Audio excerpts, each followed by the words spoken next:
అసలు ఈ యొక్క నీటి సంఘాల ఎన్నికలు ఒక విఆర్ఓకి సంబంధించి ఉండదు. ఒకవైపు పొలం అది ఏ గ్రామానికి సంబంధించి అయినా ఉండొచ్చు.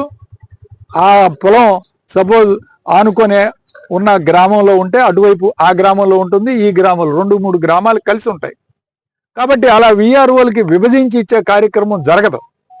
అది ఒక ఎంఆర్ఓ గారి దగ్గర టోటల్ లిస్టు, వీళ్ళనే ఓటర్ లిస్టు ప్రిపేర్ చేయమన్నారు ప్రభుత్వం తరఫున, వీళ్ళే అందించాలి. వీళ్ళ దగ్గర లేకపోతే ఎన్ఎస్పి అధికారులకు అందజేయాలి వీళ్ళు కూడా.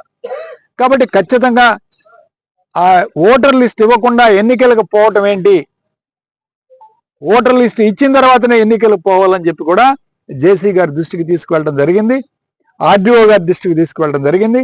ఇద్దరు కూడా వెంటనే, ఎందుకంటే 5వ తారీఖు నామినేషన్లు, ఈరోజు 2వ తారీఖు, ఇంతవరకు ఓటర్ లిస్టులు పార్టీలు అన్ని పార్టీలకి సర్వ్ చేయాల్సిన అవసరం ఉంది.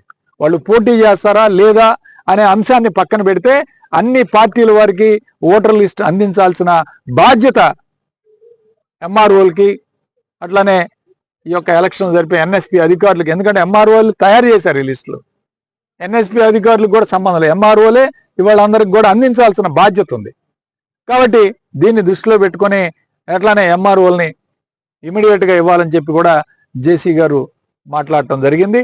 సో జేసీ గారి ద్వారా ఆ లిస్టులు కూడా సేకరించే కార్యక్రమం చేస్తాం. అలానే ప్రధానంగా ఈరోజు ఇంకొక ఆరోపణ చేస్తూ ఉన్నారు. ఈరోజు నిన్న ఇవాళ మీడియాలో చూస్తే కాకినాడ పోర్ట్ నుంచి రేషన్ బియ్యం పంపిణీ కార్యక్రమం జరుగుతుంది.